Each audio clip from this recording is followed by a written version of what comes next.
اعوذ باللہ من الشیطان الرجیم بسم اللہ الرحمن الرحیم۔ میرے پیارے دوستو اور بزرگوں، جیسا کہ آپ جانتے ہیں نکاح اور شادی کے متعلق ہماری سیریز ویڈیوز چل رہی ہیں۔ اگر آپ دوست ہمارے چینل پر نئے ہیں تو ہمارے چینل کا حصہ بنیں تاکہ اسلام کے متعلق ہر مسائل کی آپ تک رسائی پہنچتی رہے۔ آج کا جو ہمارا موضوع ہے، لاپرواہی پر خود کو قصوروار سمجھیے۔ قرآن و حدیث کی روشنی میں شادی کی برکت سے تنگ دستی ختم ہونا اور فراخ دستی نصیب ہونا تو بالکل حق ہے۔ البتہ یہاں یہ بات بھی واضح اور انتہائی قابل ذکر ہے کہ اگر کسی شخص کو اپنی ہی بے پرواہی کی وجہ سے شادی کے باوجود معاشی پریشانی اور تنگ دستی سے چھٹکارا نہ ملے تو اسے چاہیے کہ وہ اپنے آپ ہی کو قصوروار ٹھہرائے۔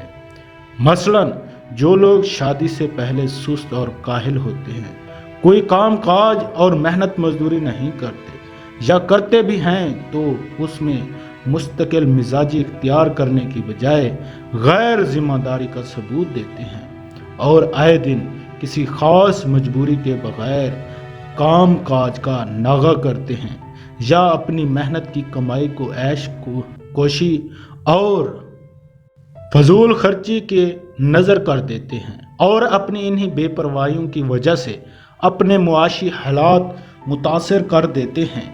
ایسے غیر ذمہ دار لوگ اگر شادی کر لیں اور شادی کے بعد بھی کام کاج کے معاملے میں اپنے اندر سنجیدگی پیدا نہ کریں اور اپنے رویے میں مثبت تبدیلی لانے کی بجائے وہی سابقہ کوتاہیاں برقرار رکھیں اور پھر یہ سوچیں کہ ہم شادی تو کر چکے، آخر ہماری غربت و ناداری ختم کیوں نہیں ہو رہی، ہمارے معاشی حالات بہتر کیوں نہیں ہو رہے، اور ہم پر نوٹوں کی بارش کیوں نہیں ہو رہی، تو یہ ان کی سوچ کا قصور ہے کہ وہ اس حقیقت سے نظریں چرا رہے ہیں کہ خود کو اپنے کیے کا کوئی علاج نہیں۔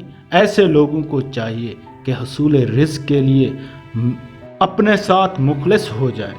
انشاءاللہ عز و جل مدد الہی ضرور ان کی دستگیری کرے گی اور شادی کی برکتیں بھی ضرور نصیب ہوں گی۔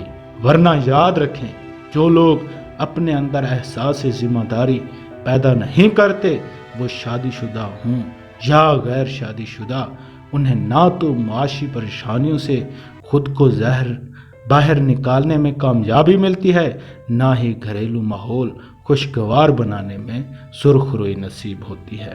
جو کچھ ہیں وہ سب اپنے ہی ہاتھوں کی ہیں، کرتوت ہے، شکوہ ہے زمانے کا، نہ قسمت کا گلہ ہے، دیکھے ہیں یہ دن اپنی ہی غفلت کی بدولت، سچ ہے کہ برے کام کا انجام برا ہوتا ہے۔